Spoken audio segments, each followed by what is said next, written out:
Hey everybody, this is Anamika and you are watching Pathshala Rishikesh. आज की video में हम डिस्कस करने वाले हैं 2022 के कुछ महत्वपूर्ण अपॉइंटमेंट्स के बारे में, जो कि नई नियुक्तियां अभी 2022 में हुई हैं। उनको हम डिस्कस करेंगे। किसी महत्वपूर्ण ऑर्गेनाइजेशन से रिलेटेड वो हो सकती हैं या कोई फेमस पर्सनैलिटी होगी, उसके बारे में हम डिस्कस करेंगे।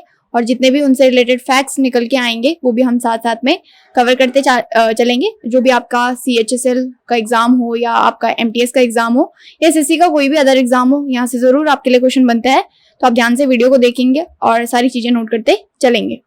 तो बढ़ते हैं बिना किसी देरी के पहले क्वेश्चन की ओर। पहला क्वेश्चन आपको क्या पूछा है, आपको बताना है कि अभी हाल ही में नीति आयोग के वाइस चेयरपर्सन चुने गए हैं। तो इनका नाम आपको बताना है। सुमन बेरी इनका नाम हो जाएगा। किनको इन्होंने सक्सीड करा है, तो अभी तक राजीव कुमार इसके वाइस चेयरपर्सन थे, तो उनको सक्सीड करा है सुमन बेरी ने। ठीक है। नीति आयोग की बात करें तो उससे रिलेटेड और चीजें भी आपको पता होनी चाहिए। जैसे इसकी चेयरपर्सन की बात करें तो कौन होते हैं, जो कि हमारे प्राइम मिनिस्टर ऑफ इंडिया होते हैं, वही इसके चेयरपर्सन होते हैं। जो भी कौन है, तो नरेंद्र मोदी जी इसके चेयरपर्सन हो जाएंगे। CEO की बात करें तो अमिताभ कांत इसके प्रेजेंट में CEO हो जाएंगे। अब कुछ और चीजें भी देख लेते हैं नीति आयोग से रिलेटेड। इसकी आपको फॉर्मेशन ईयर या डेट भी पूछता है। तो 1 जनवरी 2015 को इसकी फॉर्मेशन हुई थी। और किसकी जगह में इसको लाया गया था, तो प्लानिंग कमीशन पहले हुआ करता था, उसकी जगह में नीति आयोग को लाया गया था। 2000 अगर आपको प्लानिंग कमीशन पूछता है कि प्लानिंग कमीशन कब स्टार्ट हुआ था या कब फॉर्म हुआ था, तो 1950 में इसकी फॉर्मेशन हुई थी और 2015 तक यही चलता आ रहा था। 1 जनवरी 2015 से आपका नीति आयोग को इम्प्लीमेंट कर दिया गया था। ठीक है। तो ये सारे नीति आयोग से रिलेटेड जो भी फैक्ट्स हैं वो आपको पता होने चाहिए। अगला क्वेश्चन आपको पूछा है, अभी हाल ही में नए चीफ इकोनॉमिस्ट बने हैं इंटरनेशनल मॉनेटरी फंड यानी कि IMF, जिसको शॉर्ट में बोला जाता है। तो इसके नए चीफ इकोनॉमिस्ट का आपको नाम बताना है। पियरे ओलिवर गॉरिंचस इनका नाम हो जाएगा। ठीक है। अब क्यों महत्वपूर्ण हो जाते हैं आपके लिए ये, क्योंकि अभी जिनको इन्होंने रिप्लेस करा है गीता गोपीनाथ को, तो ये कहाँ के थे, ये भारतीय मूल के थे, इसलिए आपके लिए महत्वपूर्ण हो जाता है कि भारतीय मूल को इन्होंने रिप्लेस करा है। नाम है इनका पियरे ओलिवर गॉरिंचस। IMF की बात करें तो इसके बारे में हम ऑलरेडी डिस्कस कर चुके हैं, जो हमारी ऑर्गेनाइजेशन वाली वीडियो थी, बट यहाँ पे भी देख लेते हैं। इसके आपको हेडक्वार्टर पूछता है, जो कि कहाँ पे हो जाएंगे, तो ये मिलेंगे आपको वॉशिंगटन DC में, जो कि USA में प्रेजेंट है। तो वहीं पे आपको इंटरनेशनल मॉनेटरी फंड के हेडक्वार्टर्स मिलेंगे। अगला क्वेश्चन और बहुत ही महत्वपूर्ण क्वेश्चन है, स्किप करने वाला बिल्कुल नहीं है, आपको अब कंठस्थ ये याद होना चाहिए। आपको पूछा है कि अभी हाल ही में हमारे नए चीफ इलेक्शन कमिश्नर अपॉइंट हुए हैं, उनका नाम क्या हो जाएगा, तो राजीव कुमार उनका नाम हो जाएगा। किनको इन्होंने सक्सीड करा है, तो सुशील चंद्र अभी तक हमारे चीफ इलेक्शन कमिश्नर थे, उन्हीं को सक्सीड करा है राजीव कुमार ने। तो ये आपको याद रखना है।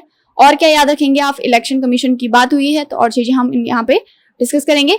सबसे पहले आपको इसकी फॉर्मेशन पता होनी चाहिए कि हमारे इलेक्शन कमीशन की फॉर्मेशन कब हुई थी, तो 25 जनवरी 1950 को इसकी फॉर्मेशन हुई थी। इसीलिए आपने देखा होगा कि 25 जनवरी को हम क्या मनाते हैं, नेशनल वोटर्स डे। ठीक है। 25 जनवरी को हर साल नेशनल वोटर्स डे सेलिब्रेट किया जाता है, क्योंकि इस दिन इलेक्शन कमीशन ऑफ इंडिया की फॉर्मेशन करी गई थी। इसके लिए आपको आर्टिकल भी पता होना चाहिए कि हमारे इलेक्शन कमीशन के लिए आर्टिकल क्या होता है, तो 324 इसका आंसर हो जाएगा। और क्या पूछता है कि पहले आपको बताने हैं कि चीफ इलेक्शन कमिश्नर कौन थे इंडिया के, तो सुकुमार सेन इनका नाम है, जो कि भारत के पहले चीफ इलेक्शन कमिश्नर थे। अब इनको अपॉइंट कौन करता है, जो भी हमारे चीफ इलेक्शन कमिश्नर होते हैं, तो इनको अपॉइंट करने का काम होता है प्रेसिडेंट का, यानी कि भारत के जो राष्ट्रपति होते हैं वो इनको अपॉइंट करते हैं। तो ये सारी चीजें आप चीफ इलेक्शन कमीशन से याद रखेंगे। अगला क्वेश्चन आपको पूछा है कि अभी हमारे जो प्राइम मिनिस्टर हैं, जो नरेंद्र मोदी जी हैं, तो उनके पर्सनल सेक्रेटरी अपॉइंट हुए हैं, नए पर्सनल सेक्रेटरी बने, तो इनका नाम हो जाएगा विवेक कुमार। डायरेक्ट आप इनका नाम यहाँ से याद रखेंगे। अगला क्वेश्चन आपको क्या पूछा है कि अभी हाल ही में भारत की नई controller general of accounts appoint हुई हैं, तो इनका आपको नाम बताना है। सोनाली सिंह इनका नाम हो जाएगा। ठीक है। एक नॉन कॉन्स्टिट्यूशनल बॉडी होती है, इसको शॉर्ट में CGA बोला जाता है। एक तो कैग होता है, ठीक है, और एक आपका CGA होता है। कैग भी आपको पता होनी चाहिए, वो भी हम डिस्कस कर लेते हैं। तो ये नॉन कॉन्स्टिट्यूशनल बॉडी होती है, लेकिन आपका कैग कॉन्स्टिट्यूशनल बॉडी होती है। हमारे कैग कौन है अभी, तो इनका नाम है GC मुर्मू, यानी कि गिरीश चंद्र मुर्मू। ठीक है। इसके लिए आर्टिकल भी होता है, तो आर्टिकल भी आपको पता होना चाहिए। 148 आर्टिकल आपका कैग के बारे में बताता है। अगला क्वेश्चन आपको पूछा है कि आपको बताने हैं नए चेयरपर्सन UPSC के, यानी कि यूनियन पब्लिक सर्विस कमीशन, जिसकी फुल फॉर्म होती है, इसके नए चेयरपर्सन चुने गए हैं। मनोज सोनी इनका नाम हो जाएगा। इंपॉर्टेंट क्वेश्चन है, याद रखने वाला है। यहीं पे हम UPSC से रिलेटेड और चीजें हैं जो वो भी डिस्कस कर लेते हैं।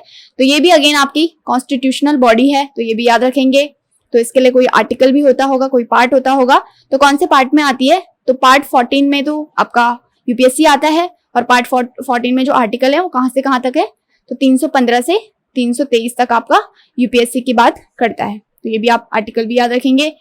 अब हमारे जो यूपीएससी के चेयरपर्सन होते हैं, जो कि मनोज सोनी चुने गए हैं, इनको चुनता कौन है? तो अगेन जो हमारे प्रेसिडेंट ऑफ इंडिया होते हैं वो इनको चुनते हैं, ठीक है। और इनका आपको टर्म भी पूछता है कि टर्म क्या होता है। यूपीएससी का जो चेयरपर्सन होता है तो 6 ईयर इनका टर्म होता है, या फिर और हम यहाँ पे लिख सकते हैं 65 ऑफ एज, जो भी जल्दी हो जाती है तो वो इनका टर्म हो जाता है, ठीक है।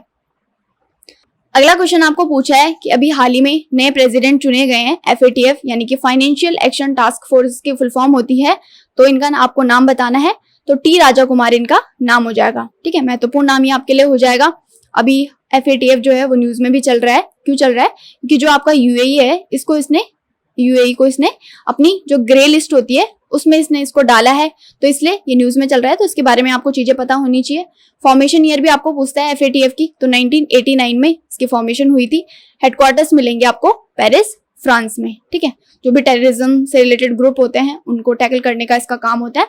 नाम है इसका FATF या financial action task force. Full form आपको जरूर इसकी पता होनी चाहिए। अगला क्वेश्चन पूछा है कि अभी हाल ही में नए चीफ चुने गए हैं, जो भारत का G20 कोऑर्डिनेटर होगा उसका एक चीफ चुना जाता है। तो उनका आपको नाम बताना है। हर्षवर्धन श्रृंगाला उनका नाम है, जिनको कि इंडिया का जो चीफ होगा G20 कोऑर्डिनेटर का वो चुना गया है, ठीक है। यहीं पे G20 की बात कर लेते हो तो ये 20 देशों का समूह होता है। 19 इसमें कंट्री है और एक यूरोपियन यूनियन जो कि पूरी यूनियन है। तो इनको मिला के ये 20 देशों का समूह को बोला जाता है, G20 को बोला जाता है। इसके कुछ समिट होते हैं तो उनके बारे में भी आपको पता होना चाहिए। जैसे 2022 का आप समिट होना है तो ये कहाँ पे होगा? इंडोनेशिया में इसको होस्ट करा जाएगा। इंडोनेशिया के द्वारा इसको होस्ट करा जाएगा। 2023 का बहुत ज्यादा महत्वपूर्ण आपके लिए हो जाता है, क्योंकि इसको हमारा प्यारा भारत होस्ट करने वाला है। 2023 में इंडिया में होना है G20 समिट, जरूर याद रखिए। 2024 की अगर हम बात करें तो ये कहाँ पे होगा? ये होगा आपका ब्राजील में। तो ये सारी चीजें आपको G20 से याद रखनी है। अगला क्वेश्चन आपको क्या पूछा है कि अभी हाल ही में नए चेयरपर्सन चुने गए हैं high powered committee on Chardham project. तो चारधाम प्रोजेक्ट है क्या? ये जो हमारे चार धाम होते हैं यानी कि बद्रीनाथ, केदारनाथ, गंगोत्री और यमुनोत्री, तो इनको इंटरलिंक करने के लिए एक प्रोजेक्ट बनाया गया है। जो रोड होगा उसका निर्माण कराया जाएगा। तब लगभग 900 किलोमीटर की रोड बनाई जाएगी, ऑल वेदर रोड बनाई जाएगी। तो ये सारी चीजें आपके चारधाम प्रोजेक्ट के अंतर्गत आएंगी। तो इन्हीं को जो कमेटी हेड करेगा, जो इस कमेटी को हेड करेगा, उनका आपको नाम बताना था। तो AK सिकरी इनका नाम हो जाएगा, ठीक है। और याद भी रखेंगे कि चारधाम प्रोजेक्ट किस चीज से रिलेटेड है, तो ये आपको मैंने बता दिया है। अगला आपको पूछा है कि अभी हाल ही में नए सेक्रेटरी चुने गए, हमारे नए फॉरेन सेक्रेटरी चुने गए भारत के, तो उनका आपको नाम बताना है। विनय क्वात्रा इनका नाम हो जाएगा। डायरेक्टली याद रखेंगे हमारे फॉरेन सेक्रेटरी चुने गए। अगला क्वेश्चन पूछा है अभी हाल ही में भारत के नए डायरेक्टर जनरल बनाए गए हैं जियोलॉजिकल सर्वे ऑफ इंडिया के, जिसको शॉर्ट में GSIB बोला जाता है, ठीक है। तो कौन है? इनका नाम क्या है? डॉक्टर S राजू इनका नाम हो जाएगा, ठीक है। जियोलॉजिकल सर्वे ऑफ इंडिया से आपको कुछ और क्वेश्चन पूछता है। इसकी फॉर्मेशन ईयर की बात करें तो 1851 में इसकी फॉर्मेशन हुई थी। हेडक्वार्टर सबसे ज्यादा महत्वपूर्ण है, तो ये मिलेंगे आपको वेस्ट बंगाल यानी कि कोलकाता में मिलेंगे। पर्टिकुलर बात करें वो कहाँ पे है? वेस्ट बंगाल में हो जाएगा। तो ये इससे आपको याद रखना है। अगला पूछा है कि अभी हाल ही में कमला हैरिस की डिफेंस एडवाइजर चुनी गई हैं, तो उनका आपको नाम बताना है। इनका नाम हो जाएगा शांति सेठी। अब क्यों हम इनका नाम पढ़ रहे हैं? क्योंकि ये भारतीय मूल की हैं, तो इसलिए आपको क्वेश्चन इसीलिए पूछता है। कहीं भी किसी उच्च पोस्ट पे भारतीय मूल के कोई भी व्यक्ति होते हैं तो उनसे रिलेटेड आपको क्वेश्चन जरूर पूछता है। तो कमला हैरिस की डिफेंस एडवाइजर चुनी गई है, शांति सेठी इनका नाम हो जाएगा। अगला पूछा है कि new principals scientific adviser of government India आपको बताने हैं, ठीक है। तो इनका नाम क्या हो जाएगा? AK सूद इनका नाम हो जाएगा। हमारे नए साइंटिफिक एडवाइजर ये बने हैं। Current chief of Indian army आपको बताने हैं, तो इनका नाम हो जाएगा मनोज पांडे। किसको इन्होंने सक्सीड करा है? तो मनोज मुकुंद नरवाने को इन्होंने सक्सीड करा है, ठीक है। कौन से नंबर के हैं? तो 29वें नंबर के हो जाएंगे। मनोज पांडे इनका नाम हो जाएगा। आर्मी डे की यहीं पे बात कर लेते हैं। तो कब मनाया जाता है? 15 जनवरी को हमारा आर्मी डे मनाया जाता है। और कौन कौन से डे आपको याद रखने हैं जब भी आर्मी की बात आए? तो तीनों फोर्सों के आपको डे याद होने चाहिए। पहले सबसे पहले आर्मी डे ही आता है 15 जनवरी को, फिर 8 अक्टूबर को आता है एयरफोर्स डे, ठीक है, इंडियन एयरफोर्स डे। उसके बाद आता है आपका 4 दिसंबर को इंडियन नेवी डे, ठीक है, तो ये तीनों चीजें आपको साथ साथ में याद करते हुए चलनी है, मतलब ऐसे चीजों को कनेक्ट करेंगे तो जल्दी ये चीजें याद होती है। अगला क्वेश्चन आपको पूछा है कि अभी हाल ही में नई डायरेक्टर फाइनेंस जो फील्ड है उसकी और CFO चुनी गई है ONGC की, तो इसका आपको नाम बताना है। पोमिला जसपाल इनका नाम हो जाएगा, ठीक है। ONGC की हम यहाँ पे बात कर रहे हैं, यहाँ पे चेयरपर्सन और डायरेक्टर ऑफ फाइनेंस में डिफरेंस होता है, ये इसकी CFO भी है और डायरेक्टर ऑफ फाइनेंस भी है। पोमिला जसपाल इनका नाम है। ONGC की अगर हम बात करें तो इसकी फुल फॉर्म जरूर पता होनी चाहिए, oil and natural gas corporation इसकी फुल फॉर्म होती है और 1956 में इसकी फॉर्मेशन करी गई थी। अब एक और महत्वपूर्ण क्वेश्चन है जो आपको ONGC से पता होना चाहिए, इसकी चेयरपर्सन कौन है, तो इनका नाम है अलका मित्तल। पहली महिला ये इसकी चेयरपर्सन बनी है, तो इसलिए महत्वपूर्ण हो जाएगा। पूछेगा कि ONGC की पहली महिला चेयरपर्सन कौन है, तो इनका नाम हो जाएगा अलका मित्तल। और यहाँ पे हमने डायरेक्टर बात करी है फाइनेंस की डायरेक्टर, तो उनका नाम है पोमिला जसपाल।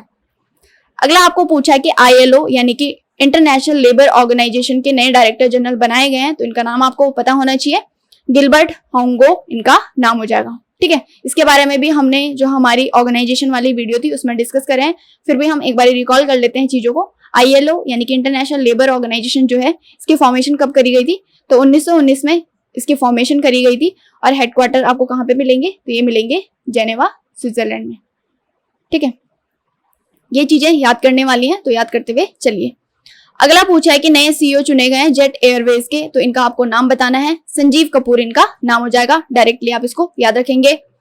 अगला नए प्रेसिडेंट चुने गए हैं बैडमिंटन एसोसिएशन ऑफ इंडिया के, तो इनका नाम हो जाएगा हेमंत बिस्वा शर्मा। ये नाम आपको सुना सुना लग रहा होगा, क्यों सुना लग रहा होगा, क्योंकि ये जो असम है, हमारा जो राज्य है असम, वहाँ के ये करंट चीफ मिनिस्टर है। इन्हीं को जो हमारा बैडमिंटन एसोसिएशन ऑफ इंडिया है उसका इनको हेड बनाया गया है, उसका इनको प्रेसिडेंट बनाया गया, तो ये नाम आपको यहाँ से याद रखना है। अगला पूछा है कि who is appointed as head of US India business council, यानी कि जो हमारा बिजनेस का जो भी इशू होगा, जो भी रिलेटेड चीजें होंगी, उनको कौन कंट्रोल करेगा, उस काउंसिल को कौन कंट्रोल करेगा, उसका जो हेड होगा, तो इनका नाम क्या है, अतुल केशप इनका नाम हो जाएगा, ठीक है। अगला पूछा है कि who is current president of Larsen and Toubro, यानी कि जिसको LNT शॉर्ट में बोला जाता है, तो ये कंपनी है, तो इसका नाम आपको बताना है कि इसके करंट प्रेसिडेंट कौन चुने गए हैं, तो SN सुब्रमण्यन का नाम है जो इसके लार्सन एंड टूब्रो के करंट चेयरपर्सन चुने गए। तो ये थे कुछ महत्वपूर्ण अपॉइंटमेंट्स जो बची हुई थी। वैसे हमने जो अधिकतर अपॉइंटमेंट्स थी वो ऑलरेडी हम कवर कर चुके हैं मार्च तक, लेकिन अप्रैल और मई की जो बची हुई अपॉइंटमेंट थी वो हमने इस वीडियो में कवर कर लिए। तो अब इससे बाहर कोई भी क्वेश्चन आपके लिए नहीं बनेगा, डैम श्योर है, ठीक है। तो आप अगर इन वीडियोस को भी देख के जाते हैं तो अपॉइंटमेंट से कोई भी क्वेश्चन आएगा तो वो यहीं से आएगा। तो इसी तरीके की और महत्वपूर्ण जानकारी के लिए आप जुड़े रहिए पाठशाला ऋषिकेश के साथ। आप हमें फेसबुक, इंस्टाग्राम, टेलीग्राम और यूट्यूब पे पाठशाला ऋषिकेश के नाम से फॉलो कर सकते हैं, ताकि आपको वहाँ पे डेली की जो अपडेट होती है वो मिलती रहे। तो thank you so much for watching, have a nice day, bye bye, take care.